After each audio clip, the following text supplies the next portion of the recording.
I am 70 years of age, and I am the last of my family. I look back at my childhood and I realise all those things that I didn't appreciate. A proper family around me. My father, who was a carpenter, and a very good carpenter at that, used to work 5.5 days a week, as they did in those days. He used to work half day Saturday. And my mother used to look after the house and keep us clean and tidy. My sister, who was an angel at the time, and I didn't realise it,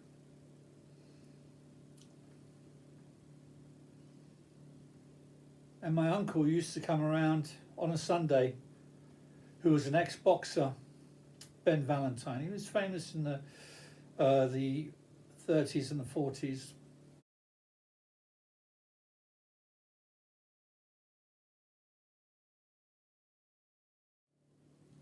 As a boxer.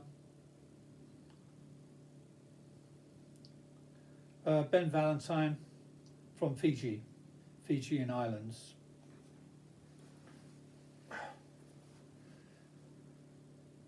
Yeah, my life was full. And because I was born into that life, I took it for granted. I never appreciated it. And being a boy and headstrong, I was difficult to control. And I nearly burnt the place down a few times, our home, because in those days there was no electric upstairs, there was no gas downstairs, come to think of it. So we used to use candles a lot upstairs because we never used the gas lighting upstairs, only downstairs the gas lighting was on. And because it was candles, by accident, I nearly burnt the place down a few times. My father was quite angry, and boys always get into trouble. Well, I did anyway. And every time I got into trouble, of course, he would give me a good spanking. Not with his hand, because it is painful if you spank a child with your hand. He used to use the washing stick that my mum used to push the whites down into the boiling water to soak in the bleach. So he used to use the washing stick, and I couldn't sit on my bum for the next day or two. It's so painful. And I remember when he used to come in and hear about what I've done wrong, he'd say, "Come here." And my mum would say, "No, Tom, don't touch that." I would hide behind my mother. She'd say, "Don't touch the boy." Anyway, it obviously affected me, the beatings. I deserved it. Believe you me, I deserved every beating I got. As I said, I wasn't a good boy. And he never touched my sister.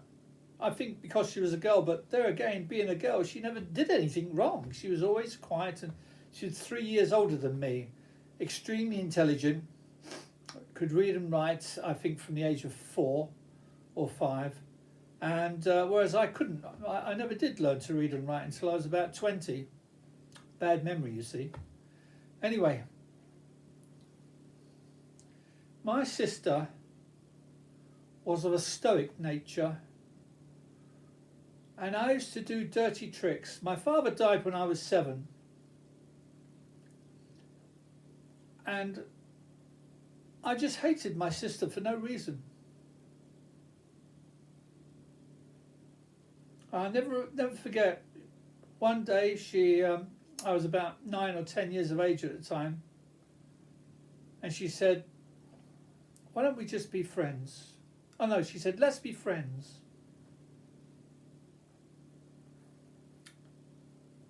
And unfortunately, to my detriment, I just got very angry, turned around and walked off. The more nice she was to me, the more I hated her. It was just feelings, purely feelings. these days, with my knowledge of the Matrix and of Susanna, who you call God, I realised it was a curse. And I've experienced that curse as a grown man, where girls have told me, for some reason, they just hate me. They don't want to, when they just see me, they hate me.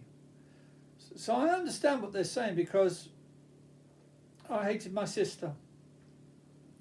I never hit her or anything. She was 3 years older than me. I never hit her. But I did do a lot of dirty tricks. Once I jumped out from behind a door and went boo. And I wanted to hurt her in some way, but she screamed and she couldn't stop screaming. She lost her head there. And at the time I was thinking, I've gone a bit too far. Another time I talked her into letting me tie her up on the chair with her hands behind her back, tied to the chair itself. And then my mother at that time shouted up and said, "Lunch is ready." Being working class, she probably said dinner. And when I went down to eat, she said, "Where's your sister?" I said, "I don't know. My poor sister was tied up, and I even gagged her so she couldn't talk. And she missed her lunch." And then when I was, I don't know, maybe 11 or 12, I tore all her clothes up, and the only clothes that she had left to wear was the clothes that she had at the time, which was her school uniform. Again, she never complained. I never ever saw her get angry at me, and she never complained to my mother. And my mother, she loved me, and I think she loved me because from when I was born to the age of 3 or 4, I had terrible earaches, and my mum had to cuddle me all the time and take me down to the hospital to have injections to stop the pain. And I think that made us very close. And possibly because I was the youngest of the children, the 2 children, that also made us close. But she seemed to have a hatred for my sister. She didn't deserve it, my sister, because she was a perfect daughter. And she used to call her Funny Adams. Fanny Adams. I used to think it was Funny Adams, but I think it was Fanny Adams, because that is the name of a true girl who got murdered, I think in the early Victorian or before Victorian age. She was murdered and cut up into pieces.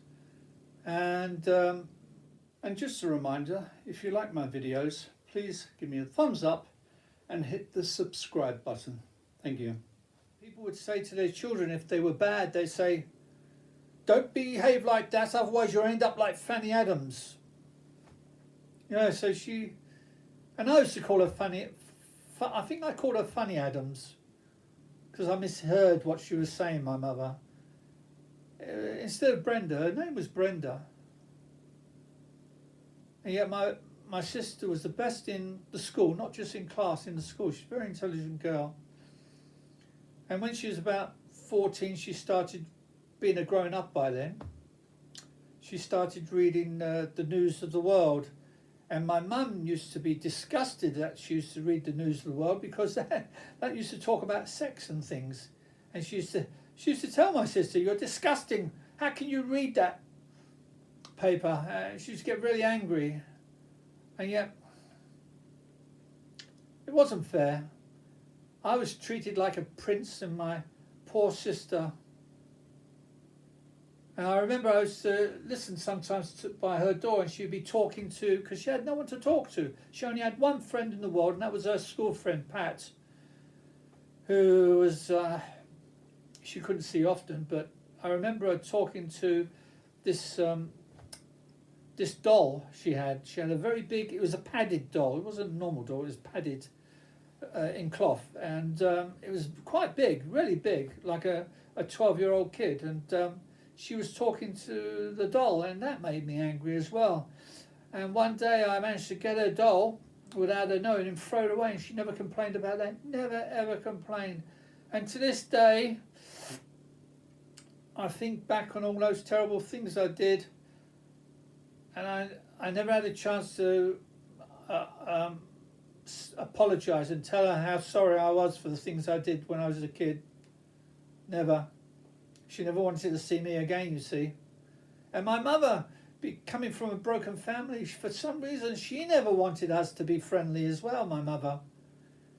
She hated the idea. If I ever got a girlfriend, my mother used to get really angry about it, me having a girlfriend. She said, no girl can love you, she said. Because she wanted me to herself, you see, from what I could see. I could never do any wrong in my mother's eyes. So in old age you think about all these things, and that's what goes on. You just think about the past and wish that you could have lived it totally different, which I would have, if I ever had that chance. So again, which I won't, of course, I would, with my knowledge, treat her as a princess.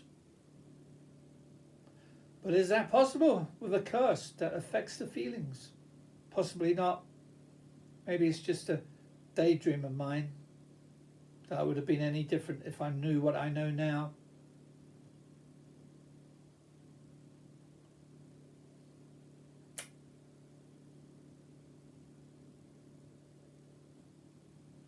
Brenda, the perfect sister.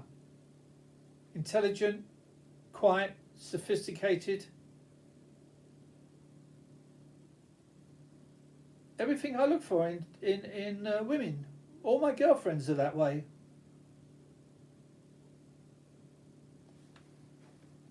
Odd, huh? How life goes.